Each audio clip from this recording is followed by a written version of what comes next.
Man, this is your boy The Bridge, aka the most delusional Lions fan that you're ever going to meet. Alright, so I'm back to y'all with another video a little sooner than I would have liked to post this. But I've just been hearing so much nonsense, man, to where it's just, it done got me like fired up.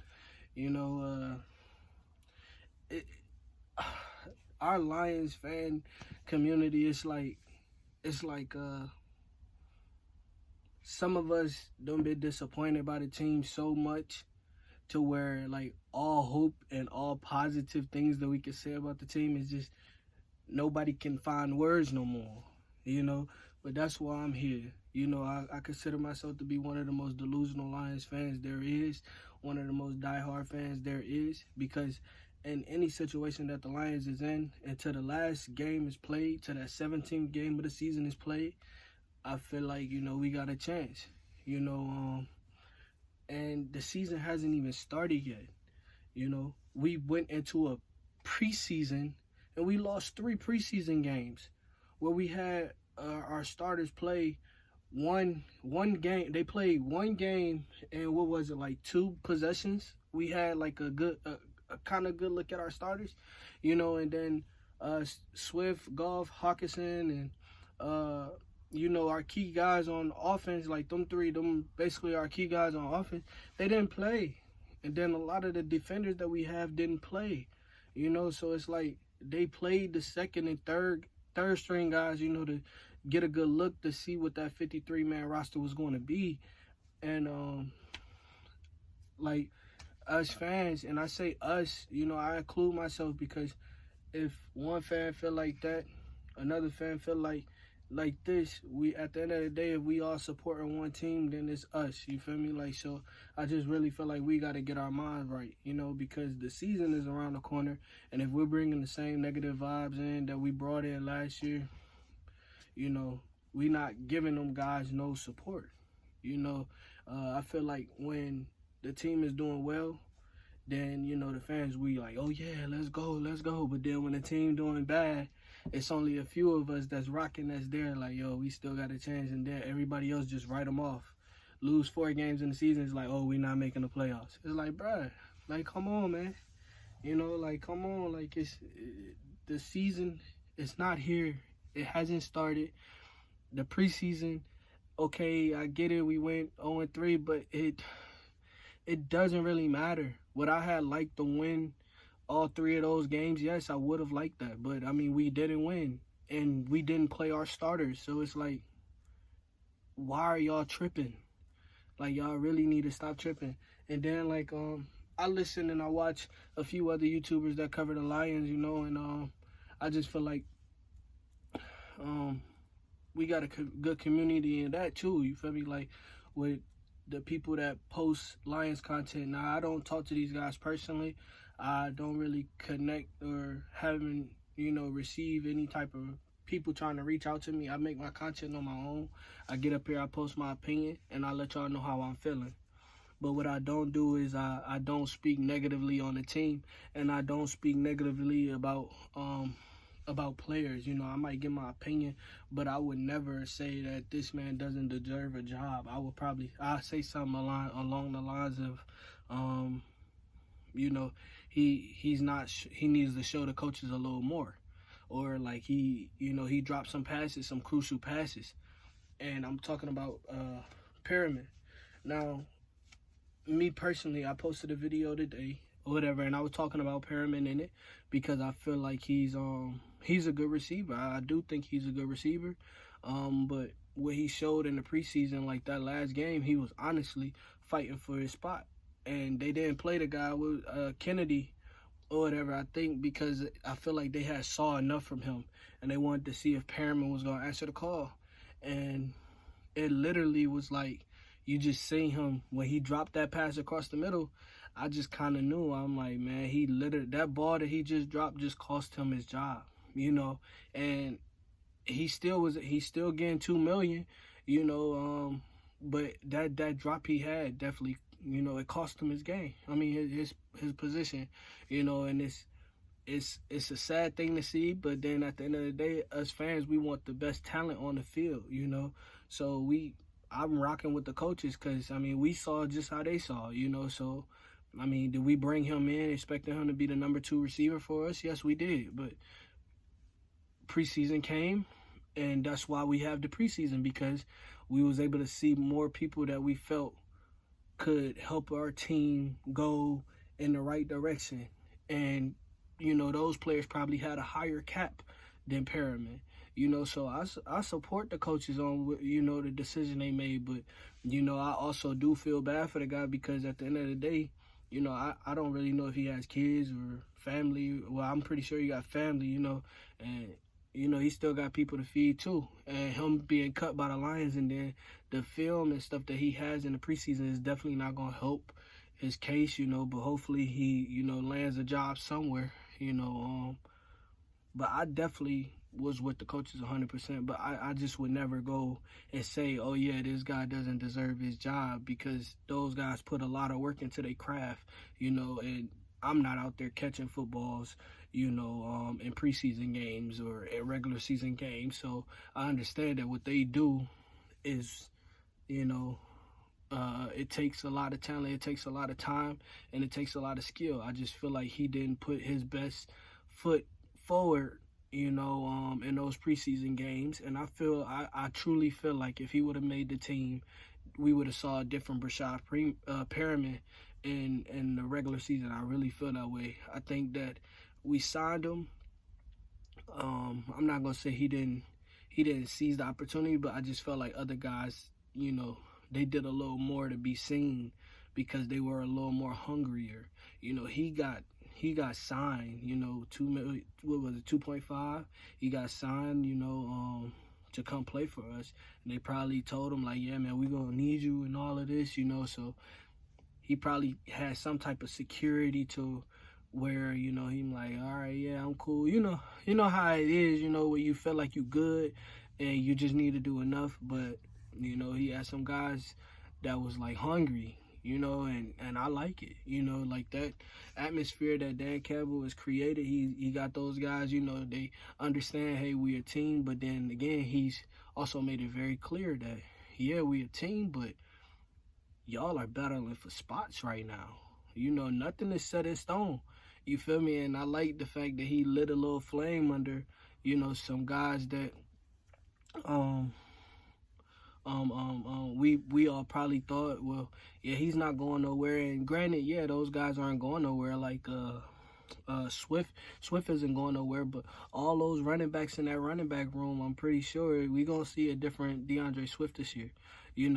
And I like DeAndre Swift's attitude, because when they were talking about bringing Todd Gurley, he just, he like, well, I ain't, he basically had that swag about him, like, I ain't second fiddle to nobody. Yeah, he's a good back or whatever. He might have led the league in rushing, but I'm here. You feel me? Like, I'm the new era, and I hope he stays healthy and he does what I feel like he can do, because, man, like, that guy, he's special, and I like the fact that Dan Campbell said, he's hurt. We haven't really seen him out there. He not going to just butter him up and say, yeah, that, he's everything we want and more.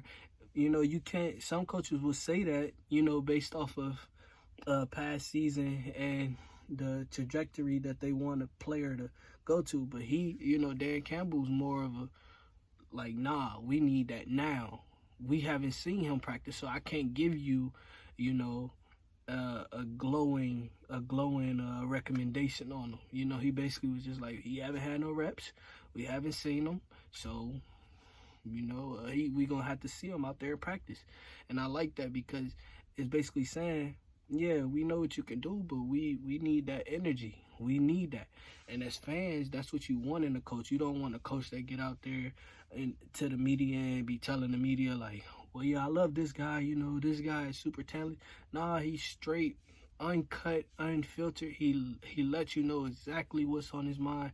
And for the players, it can do nothing but good for the players. And I said that in my last video, and I'm saying it again, because y'all know from past coaches, we had people that thought they were Belichick and wanted to, play with the media and, not really speak. And then when they did speak, we didn't really get an honest feel and an honest answer. But with this guy, Dan, like, he Straight up dude, straight 100.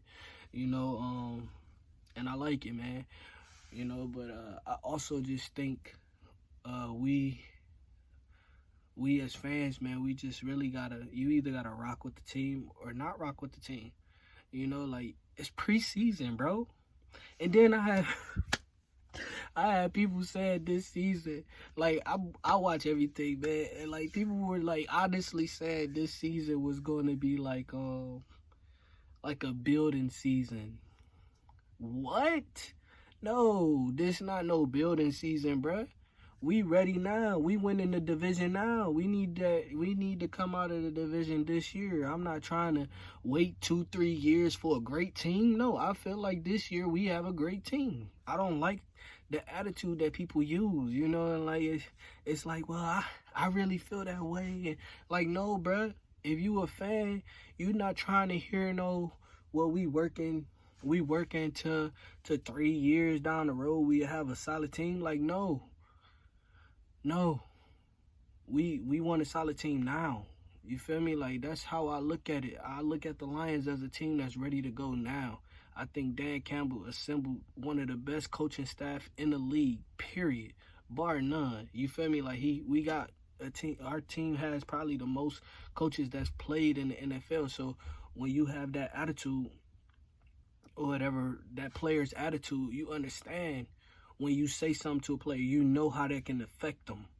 You feel me? Like, some of these coaches that played and like college or whatever, you know, and didn't really make it to the NFL, or made it to the NFL, didn't have success like that, you know, they don't always get it, you know, like, they don't always get it, you know. They probably feel like, well, I wasn't this talented. This guy has all this talent, so he should be able to do this and do that. But sometimes it's really just,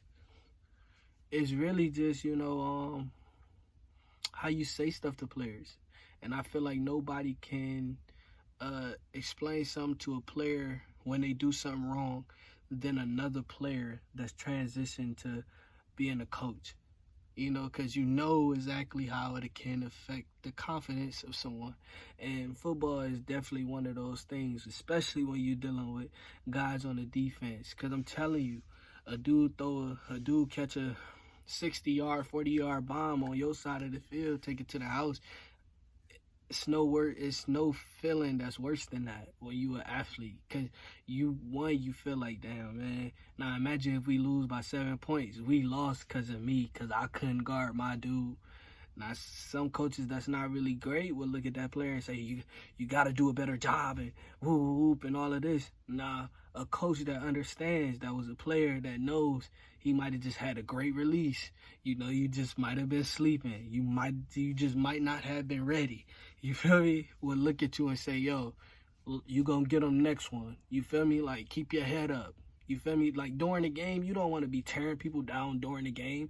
But you see that sometimes with these coaches that don't really have that experience in playing at the highest level. You see that, you know, because they feel like, well, I'm the man now. I got the power to do this. I got the power to do that. Now, if you're a player that transitions to being a coach, you understand exactly what he's feeling. Especially if they not no scrub, and, you know, they just kind of got, you know, you win some, you lose some. You know, the difference from telling somebody, you know, what happened. You know, like, you looking at them and you snapping. You feel me? You probably won't get a good reaction. Now, if you tell somebody, yo, keep your head up, yo. Keep your head up. You gonna get them on the next one.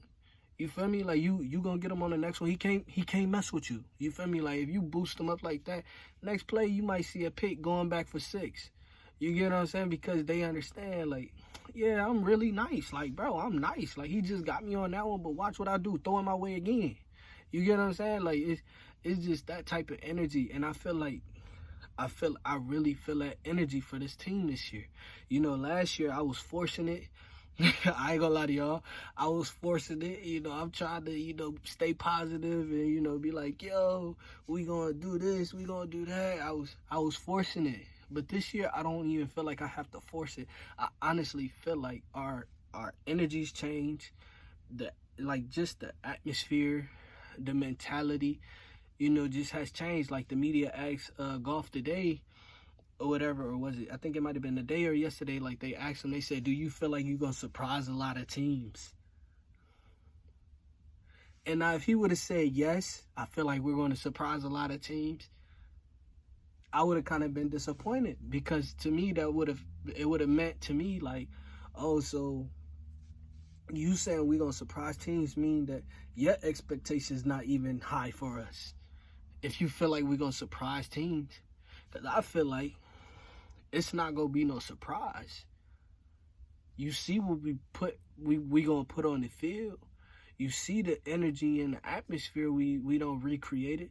You see the coaches. You see how they called the game in the preseason. They didn't have the best talent out there. But when we get our talent out there, the way that they called them games was like perfect almost. Offense and defense. You know, we just had like the Coast game, we had a mistake from Blau, which was, you know, it is what it is. He threw a pick. We could have ended up winning that game if that pick wasn't thrown, you know. But then they had a lot of, you know, stuff missed in coverage, and that's because you get into the third and fourth string guys, you know.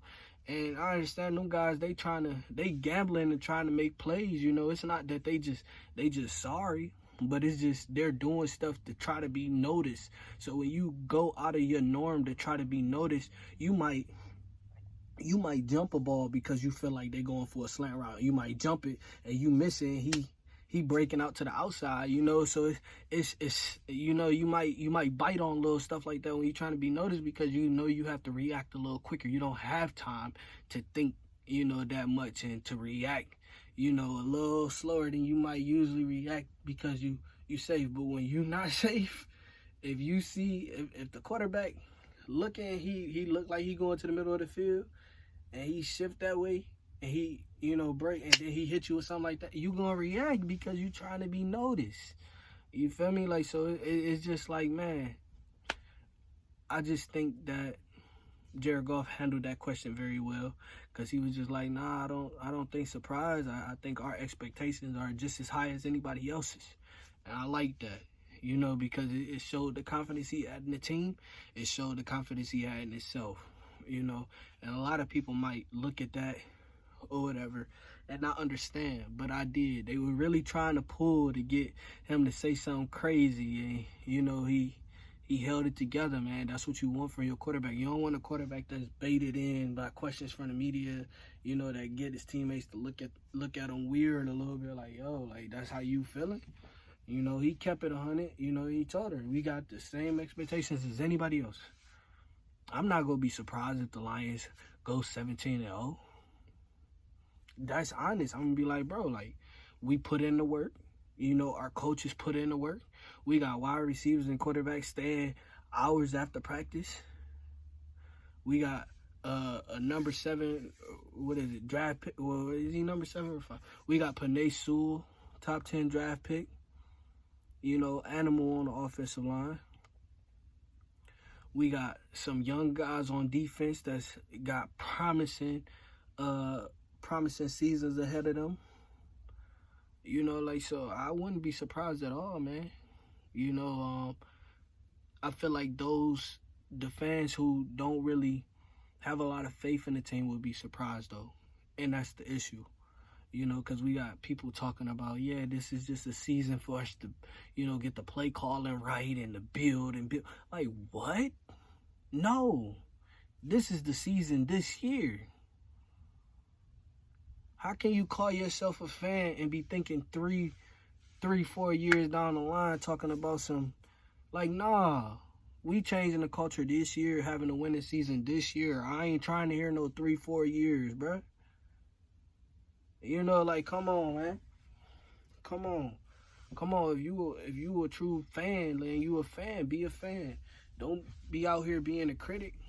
You know, like, and that's what I was saying last year in my video. Like, you a fan or a critic? You know, it raised a lot of eyebrows. You know, people like, well, man, I'm been a critic most of the time because the Lions don't never have a winning season. We'll find a new team, bruh. You know, find a new team. Like, all of this hate and stuff, bro, it's like, come on, man. You put negativity out there, that's what you're going to get. So y'all need to either find a new team or find a new sense of life that you could put into this team, because we have a great team ahead of us. We have a great season ahead of us, you know, and I honestly feel that way, you know. So yeah, man, I'm just tired of hearing all this negative, man. For real, really tired of hearing all this negative, man. I was not gonna get up here, but you know, I had to get up here and say something because I just been seeing too much stuff. Then people gonna hit me up talking about some because I had posted a video like this. This is really how negative some people are. I posted a video today and I said, in my caption it said, how to watch the Lions games. That video, the beginning of it was literally telling y'all what website to go to use so that you will be able to watch the Lions game if you live out of state. Because everybody that likes the Lions and love the Lions don't live in Detroit. So everybody can't watch them games on Fox every Sunday or Monday or Thursday. We can't watch them games. So you have to find other ways, either the Sunday ticket, which is a lot of money. Or like you can do other things, where you could pay to watch. Or you can use the website that I told you about in the last video that's free. Free. You can stream it, it's free. You feel me?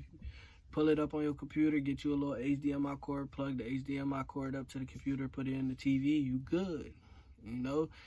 That's literally what that video was about. Everybody like, well, why would I want to watch the Lions this year? Did you see what they did in the preseason? And it's like, bro, it's the preseason.